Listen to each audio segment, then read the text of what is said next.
Welcome to Reality Tea Times 2, the podcast where we discuss all the trash reality TV we love to hate.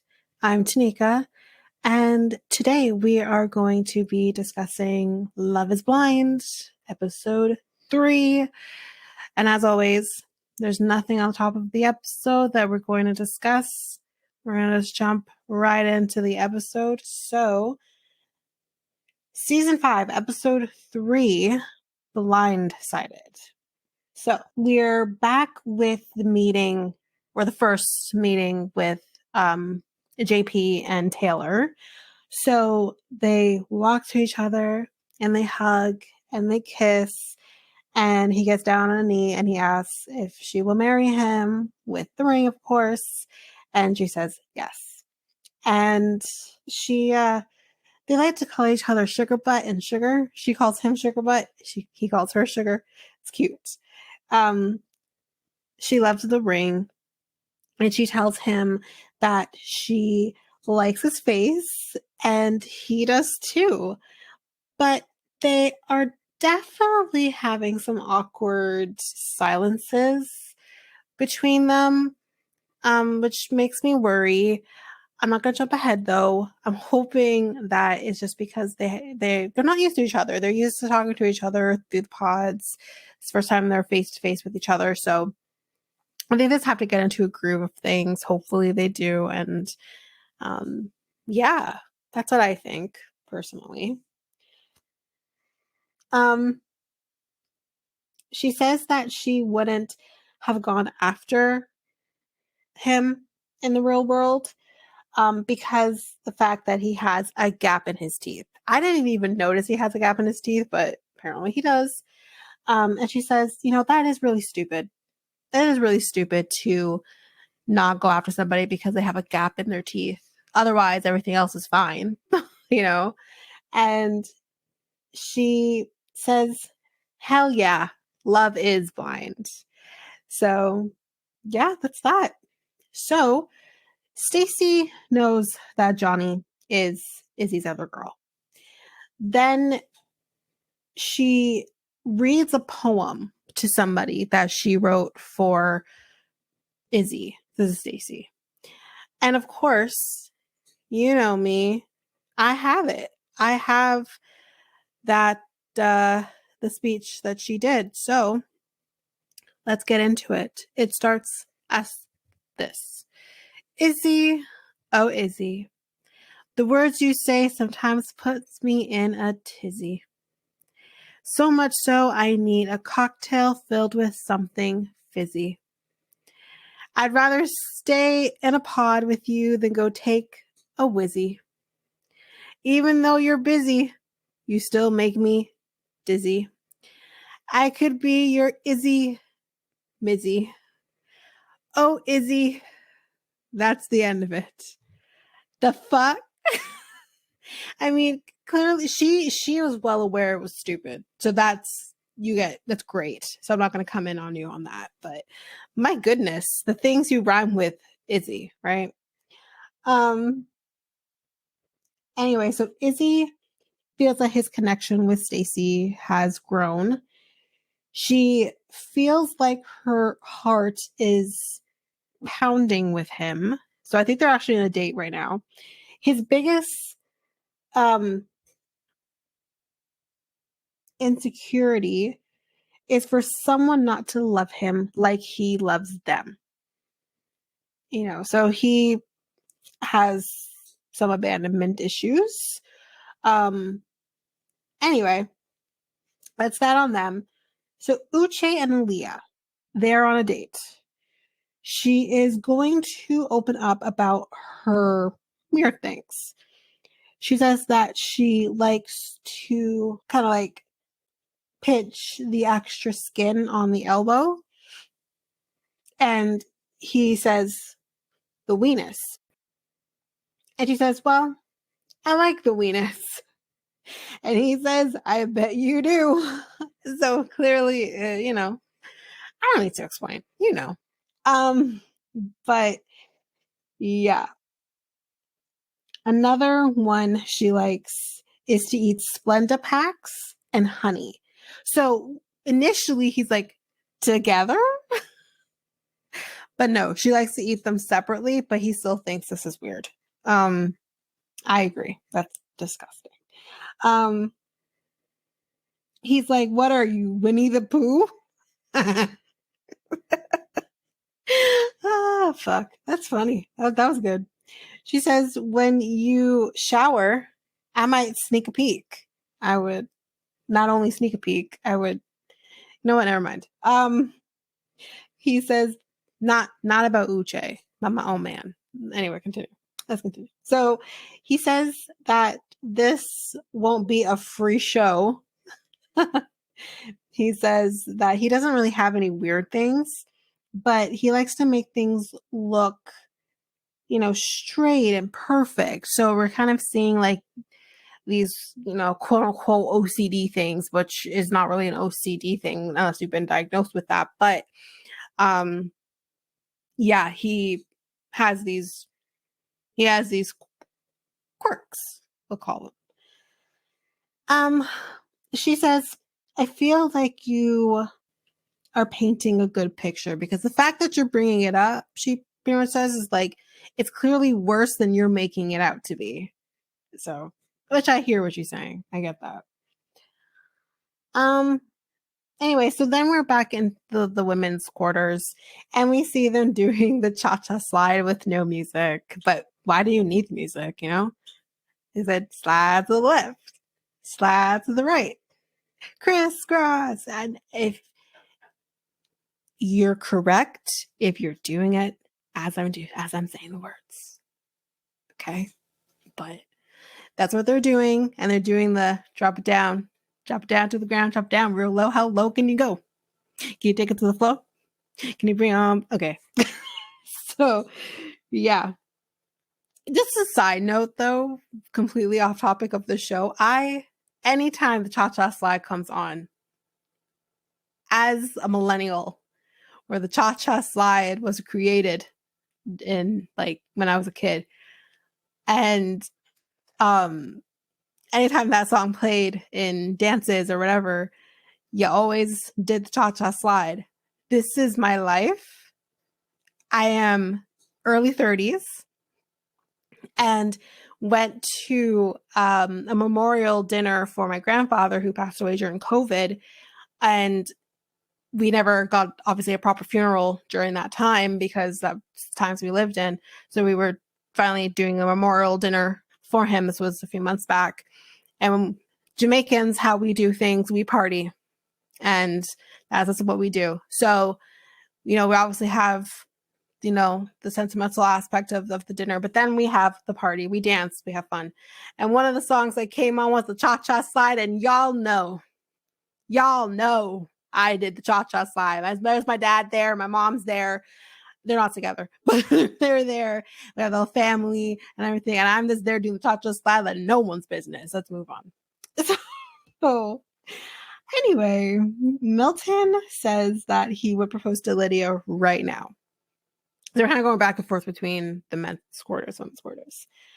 And they are going on a date, and he says something about the fact that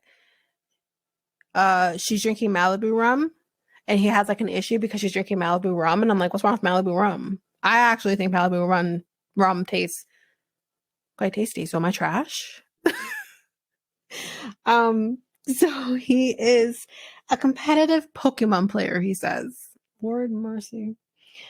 Her biggest accomplishment was getting both of her degrees. His biggest trauma moment in his life. This is sad. He was playing basketball, and he says that,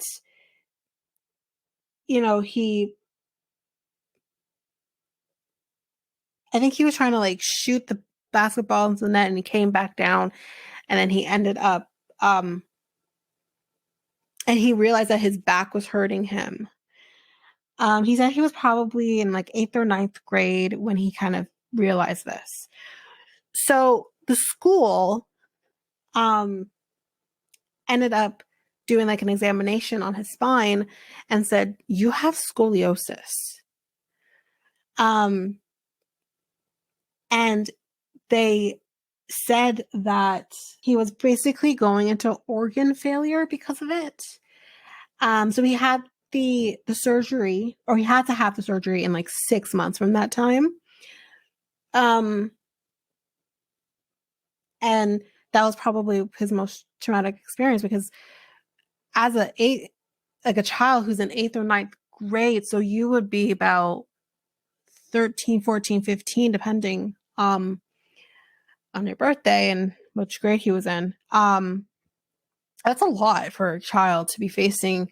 Like, I could die really soon because my organs are going into failure. Like, that's, I can't imagine that at all. Anyway, she goes to the wall and tells him that she wants him.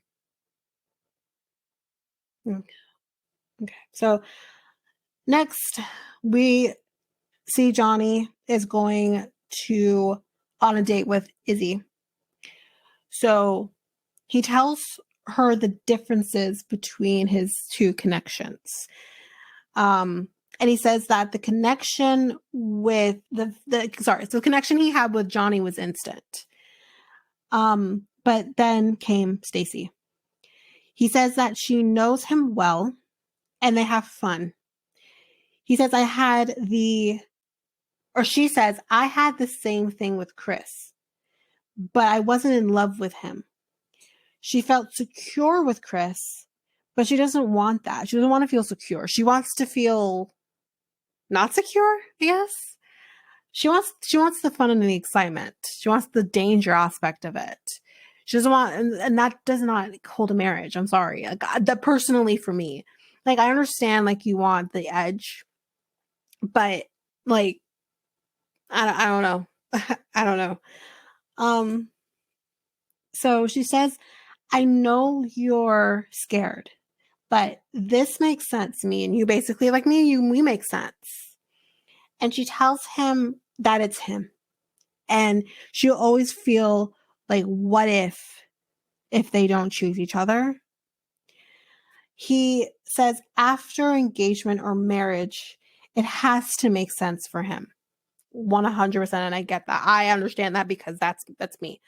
These two people I identify with them on that level of, you've been in a marriage, you've been in a commitment, and when that does not work, you need to make sure you find, because you learn what you need and what you don't need from that situation. And she has not figured that out yet.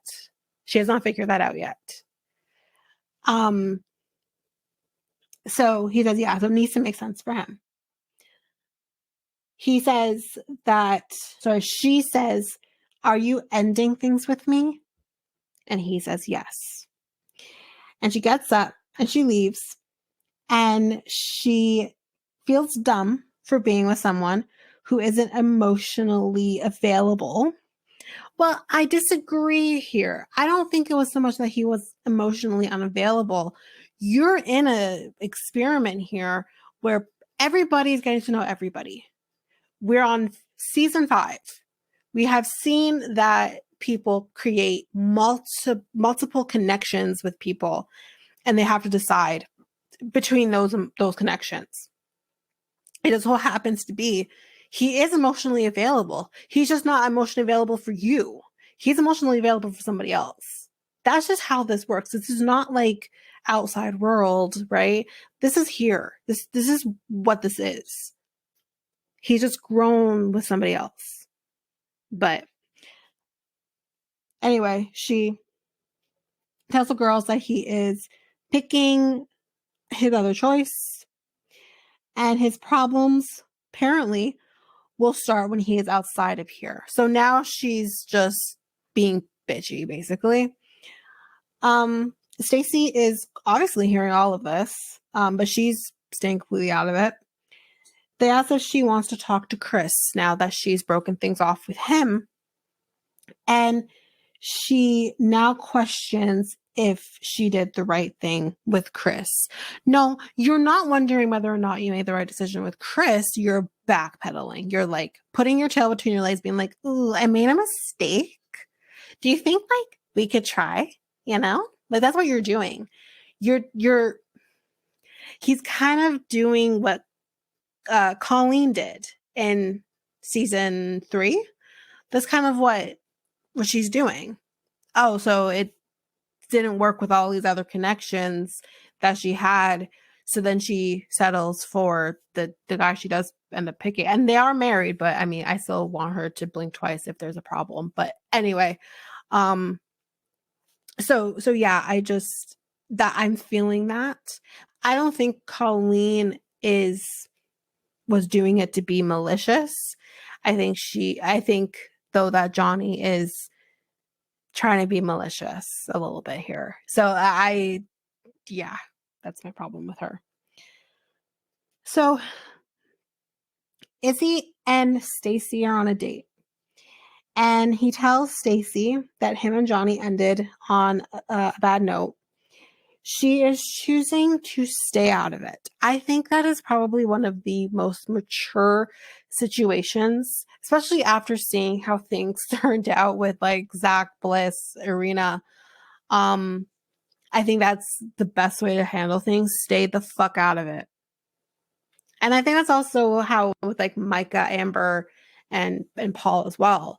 So yeah, stay the fuck out of it. I think that's perfect. He says it just feels effortless with Stacy. He asks, where is she at with the L-bomb? And she feels like she is getting there. She says, I will be able to say it when it feels comfortable for me to say it. She says she has not been in a relationship for 4 years.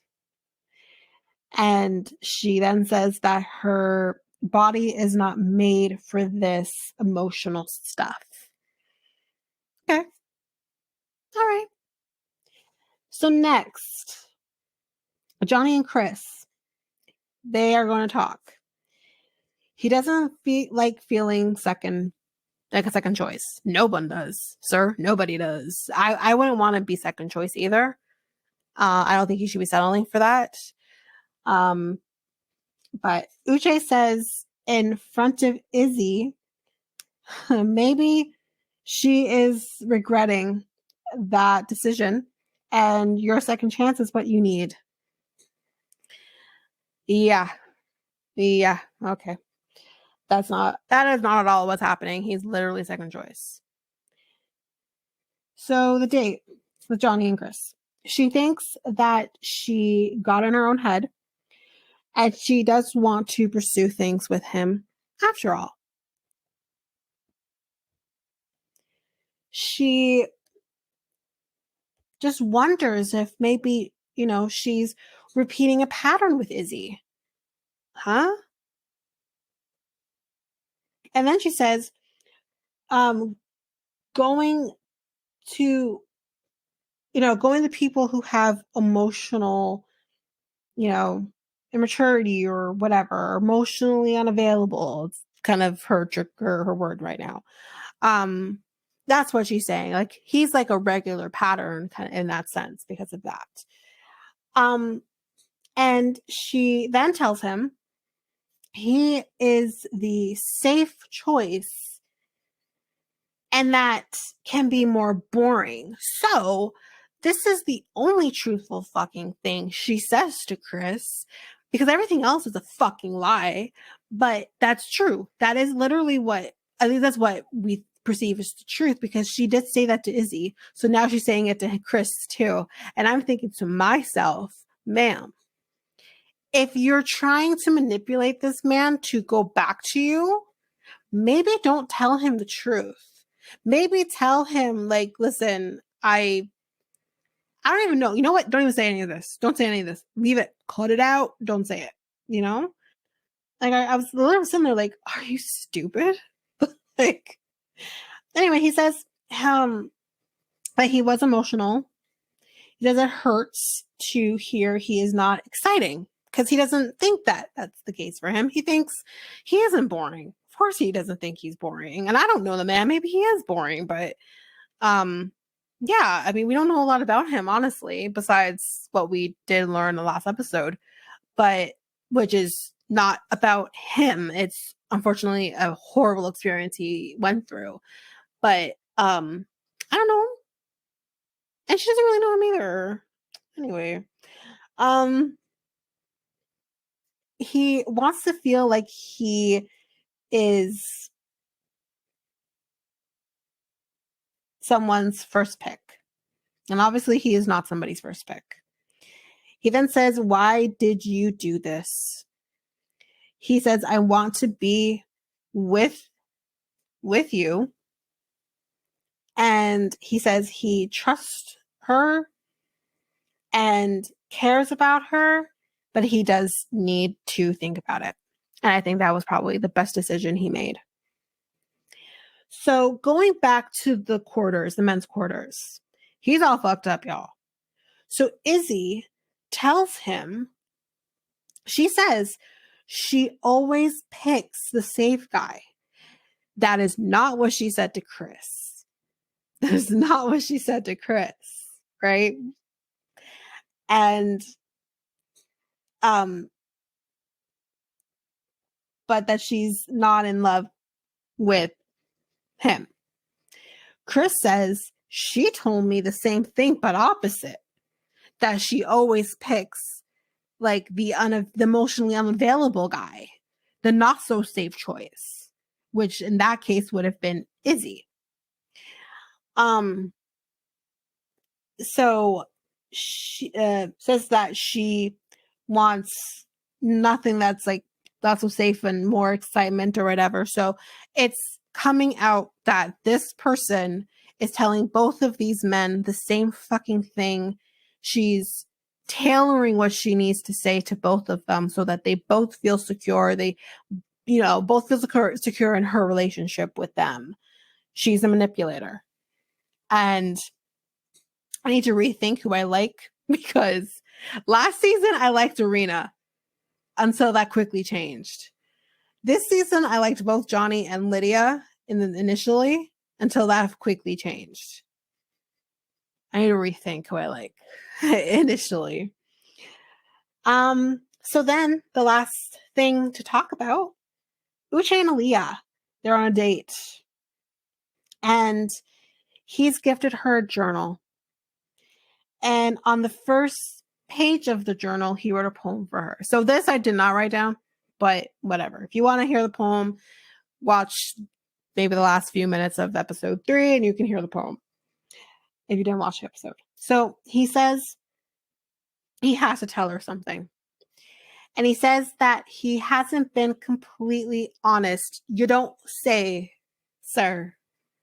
But you want to get on her ass for not being honest? Huh. Really funny. So he says one of his first dates was with a girl that he dated in the past. And that person is Lydia, who, if we know, Aaliyah is very close with. And Lydia, who has had her back through a lot of the nonsense that has gone on with Uche, that is who he dated. So that's it for episode 3. Episode 4, which has already been recorded, is going to be with Sharon. We do dig very deep into what's gone on between Uche and Aaliyah and Lydia and Milton. So yeah, and it's a really fun. I had a lot of fun on that episode with her. So yeah, I think that's basically it for episode 3 of Love is Blind. So if you like what you heard, please share Reality Tea ×2 with everyone in your life. That's going to help with our growth. And we really want to grow this podcast. Another way you can grow it is by also rating and reviewing us on either Apple Podcasts or Spotify. The links to those podcasts, links to the Spotify and Apple Podcasts, will be in the show notes. Also, you can find us on any of your favorite podcast apps, but if there's an app that you don't see us on, that you want to see us on, please let me know and I can get that up on that podcast app. If you are an avid YouTube user, you can listen to this podcast on YouTube by going to Reality T times 2. If you want to connect with us, you can do so by connecting with us on either Facebook at Reality T times 2 or Instagram and Threads at Reality T times 2 podcast. You can also email us. We would love to hear from you. Also, if you want to guest on the podcast at some point, whether we talk about your favorite show or just get to know each other, you can email us at realitytimes2@hotmail.com and you can make that request and we can talk and we can figure that out. So you can email us at that email. We have a new website where you can get links to everything. You can get links to our Facebook page, Instagram page, Threads, Spotify, Apple Podcasts, everything your heart's desire, as well as we do now have a Discord. So you can follow us and talk to us on the Discord app. You can get all of that information at the website, and the website is www.solo.to/reality times 2. I also have a new podcast with my friend Mikkel called Next Take Podcast. And you can either listen to us at YouTube at the link that's going to be in the show notes. I believe that is Next Take Podcast. And you can also go to our website. There you can have all the links to all of our social medias, email, everything. Our episodes as well will be at the website, which is www.solo.to/next take podcast. All of the information, everything that I have just said will be in our show notes. Well, that's it for now, guys. Thanks. Bye.